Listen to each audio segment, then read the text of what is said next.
Amid a surge in funding, Baltimore County Public Schools graduation rate has fallen to a 14-year low. As Project Baltimore's Chris Papps explains, one school board member believes graduation rates are down because BCPS has the wrong priorities.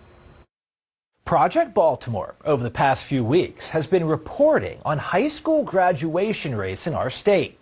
We've exposed how, despite record funding, in Maryland, graduation rates have barely improved. In Baltimore City, since 2017, taxpayers have given the district a 38% funding increase, but graduation rates are up just 1%. And now we go to Baltimore County, which is seeing similar results.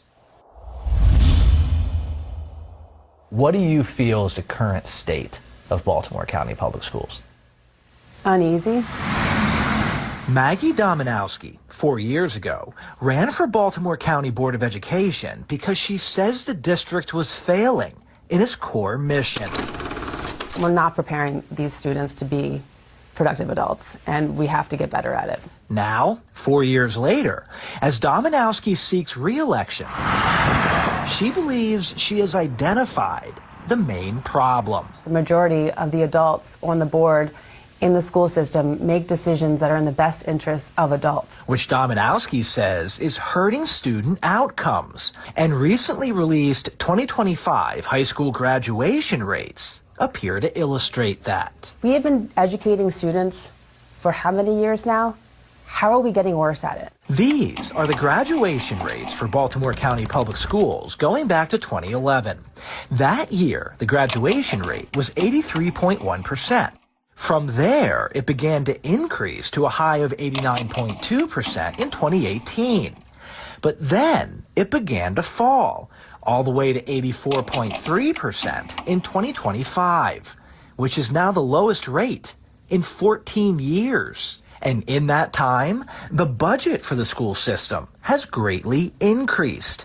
In 2025, BCPS's general fund budget stood at nearly $2 billion. In 2011, the general fund budget was $1.2 billion, meaning taxpayers increased the general fund budget by $780 million over those 14 years.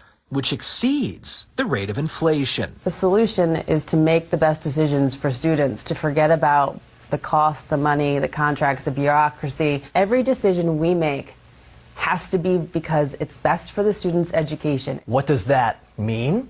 Take a look at this chart. You can see over the past 5 school years that the number of employees working for Baltimore County Public Schools has increased by about 250. But take a look at the number of teachers. In 2021, about 7,800 teachers worked for the school system.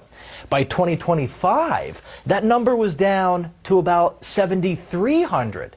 There are more employees working for Baltimore County schools, but fewer teachers.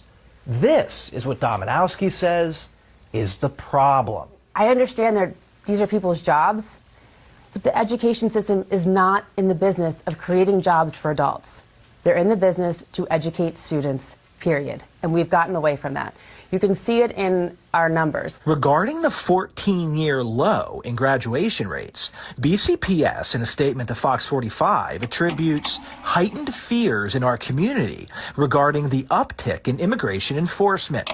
The district explained the decline in the graduation rate is mostly due to Hispanic and multilingual student groups, which fell by 4.9% and 6.3% respectively. The district added it's grateful for advocates who favor stronger policies that will protect students and safeguard their rights to access educational programs free from fear. I'm tired of hearing excuses. Just step up and do something, make a change, admit that things are, not going in the right direction. Have the courage to pivot and figure out what's best for our kids, what's best for their education. In Baltimore County, there are 12 members of the school board. 7 are elected, 4 are appointed by the governor, and 1 is a student member. The primary election is in June. I'm Chris Papps, and this is Project Baltimore.